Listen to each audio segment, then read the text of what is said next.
Sila talaga ang tunay na bida ng tayong dalawa. Pupunta kami sa Cebu para sa promo ng tayong dalawa. Ang ganda na reception sa inyo sa Skydome. Ito rin may gagawin nyo sa Cebu? Oo, parang gano'n.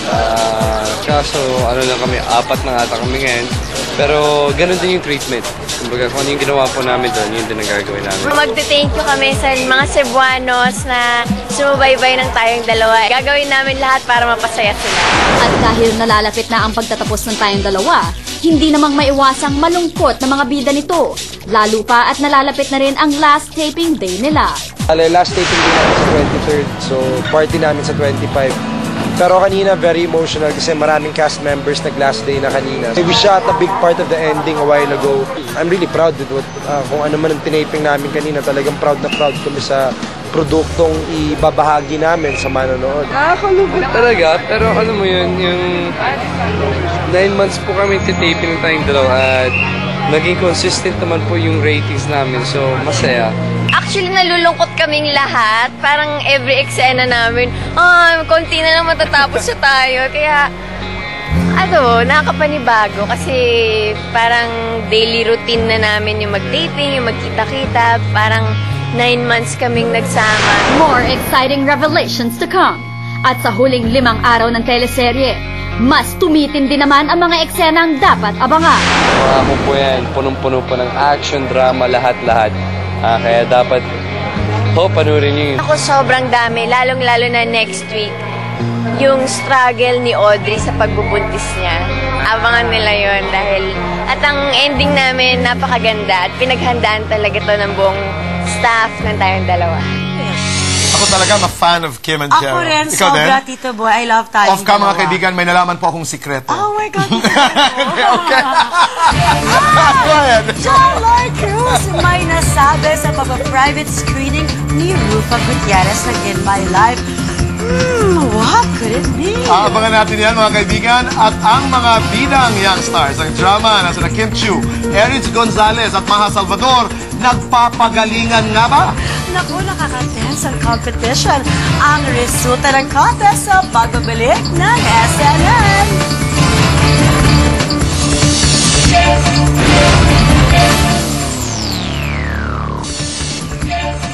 One more, no more. Ito ang SNN.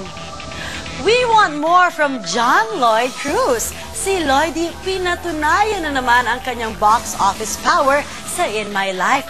Pero wait, hold on.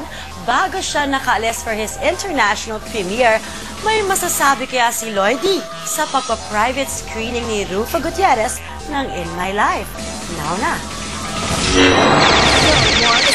John Lloyd Cruz, hindi inatrasan ang mga isyong ibinabato sa kanya. Kagabi, exclusive na pumutok sa SNN ang tungkol sa special screening na ginawa ni Rufa para sa pelikulang In My Life. At kanina, sa press launch ng bagong endorsement ni Lloydie, ito ang naging reaction niya sa suportang ipinakita ni Rufa sa kanyang pelikula. Ako, I'm very thankful lang and talagang tinatanaw kong malaking utang na loob na may mga kaibigan ako na nagpapakita ng ganitong kalaking effort in trying to help me promote my movie. Bihira ka makakahanap ng mga ganyang kaibigan. Matapos ang mahusay na pagganap sa kanilang gay roles para sa pelikulang In My Life, iniintriga naman ngayon sina Lloydie at Luis Manzano na nagkakailangan na raw sa isa't isa. First time kong umupo sa premiere night na lalaki yung pinapanood ko na, di ba, yung surprise ko, yung I love you because ganyan. It used to be Sarah or Bea. Ngayon, lalaki na. Medyo kakaibang experience pero it's something na I'm really proud of. And talagang kakaiba. So I'm really happy na nakagawa tayo ng something different. So, walang ilangan. No more Valentine movie with Sarah Geronimo. Nagsalita na rin si John Lloyd sa balitang hindi na raw matutuloy ang planong Valentine movie niya with Sarah next year. Sure na hindi na matutuloy yung Valentine movie with Sarah. Meron ba talaga? Merong Valentine presentation ng Star Cinema, that's for sure. Pero as of today, ang alam ko, it's gonna be me, Bea. Yun po ang alam ko. But alam niyo naman ang business ito, pwedeng magbago yan, pwedeng may mapalitan, pwedeng hindi na ako kasama. So a lot can happen between now and Valentine's Day. Yung Sarah project, it will come siguro later part of 2010 pa. Inulan man ang ibiga ang aktor, more blessings pa rin ang dumarating sa kanya. Kasunod ng pagtabo sa takilya ng kanyang pelikula, bukas ay aalis si John Lloyd para sa US premiere ng In My Life at para sa ilan pang show sa ibang bansa. Kasama ko ang Canto Boys, some PDA. Bea Alonso, kasama ko. So abangan niyo po kami dyan sa San Francisco, the Great America. And after that, diretso po kami ng LA ni Luis para sa movie premiere ng In My Life. Then, back to San Francisco para sa aming San Francisco premiere. And then, punta po kami ng New Jersey. And after New Jersey, Canada naman po. Tahus-puso po ang pasalamat ko sa lahat ng nagpakita ng suporta sa In My Life. Dahil first day, 20 million. Kaya maraming salamat po sa lahat ng nanood on the first day. Kasama tayo dun sa 20 million. Yes, nanood ako noong first Pero alam day. niyo po mga kaibigan, kung may mga nailang ako, hindi ako nailang doon sa mga eksena. Kasi when you watch the movie, you would forget that it's a story about gays. I mean, it's not, because it's not a It's story. not, It's a story yes. about human beings. And Lloydie, it was not a different performance. Para sa akin, it was a brilliant performance. Isang pagganap po na punong-puno ng pagmamahal. At I wanna say this tonight. Lloydie, Luis, thank you for the respect, sa respeto. Oh. Totoo yun. Maraming salamat. At doon sa mga hindi pa nakakapanood ng In My Life, Yes. watch the movie. Kailangan niyo pong panoorin ng In My Life. Okay. As a matter of fact, mga kaibigan, si Arturo Goy, isang kaibigan ko, nag-text sa akin ngayong araw at sabi, dapat si Lloydie, this is true, Arturo, if you're watching, dapat lahat daw ng awards next year ay mapanalunan ni John Lloyd Cruz. At maybe ni Luis, also, at, of course, Miss Vilma Santos. Mga kaibigan, ang init ng pagmamahal ng bayan sa In My Life, sasabayan nga ba ng init ng balitang sa Karil at Dingdong Dantes? Matapos ang kontrobersyal na split up, nagde-date na naman. Ano ba, Karil? Want more ba o no more na? Now na! Day 1 Karil at Dingdong Dantes nakita di umano na magka-date. Isang controversial article ang lumabas kahapon sa Pinoy Parazzi na nagsasabing spotted together di umano sa Makati area ang ex-lovers na sina Karil at Dingdong na magkasama at magkausap. Dagdag pa ng spy na sa pag-uusap na iyon, the two finally gave closure to their bitter breakup. At matapos daw ang nasabing pag-uusap, Karil seemed to be so relieved. Agad daw pinabulaanan ni Dingdong ang kumakalat na balita. Na-corner naman ng SNN si Karil during her photo shoot with Christian Bautista for their newest cologne endorsement. At dito, juicy ang style ng dahil may isang ikaw star to deny the issue. Dong at Karil nag-date? Saan? Baka naman lumang-luma na yan. Dati pa yan. Maikli ba yung hair ko? Baka kamukha ko lang. Alam ko madami siyang joke. Marami siyang ano? Wala, joke lang. But as the interview progressed, napaamin din si Karil.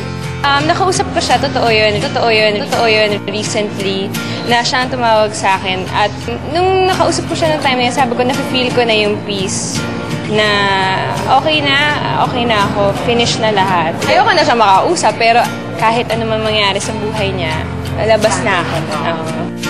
But is this something that Karil can't get over with? Ang kanyang passionate and steaming kissing scene with Jericho Rosales sa teleseryeng Dahil May Isang Ikaw. Nagulat din ako din, hindi ko siya kayang gawin.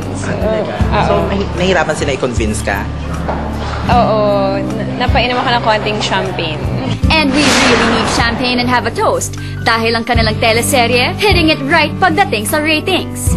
And so far, wala pang natatanggap si Karil na negative feedback regarding her maldita and kontrabida role as Denise. Sabi nga ni Direk Jerry, baka batuhin ka sa mall. Sabi ko, mag-isa nga ako naglalakad sa Mega Mall the other day. Sabi ko, wala namang nangyaring gano'n. Iba ng audience ngayon. That was a long kiss, huh? Yes, my gosh. Congrats, Karil. And the best young actress. Can I say that also? Congrats, Karil. Okay, go. And the best young actress crown goes to Kimba, kay Erich ba, or the newest girl on the drama block na si Maha. Para walang away sa akin na lang yung crown, di ba? Ang magwawagi sa tatlo, alamin sa pagbabalik ng SNN.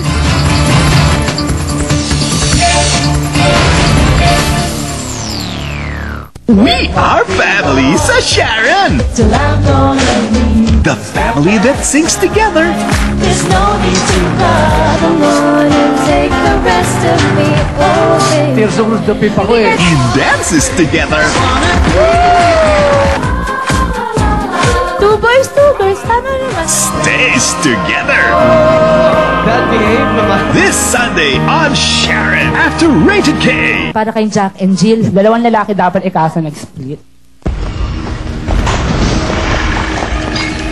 Pagsubok, tapatan mo ng tunay na lakas. Ang bawat pagsubok, pag nalampasan, Want more, no more. Ito ang SNN. Napatunayan na ni Kim Chiu at Erich Gonzalez ang lakas ng following nila sa kani-kanilang mga serye. And we want more. So eto pang isang palaban din sa lahat. Maha Salvador, kaya na bang makipagkompetensya sa dalawa?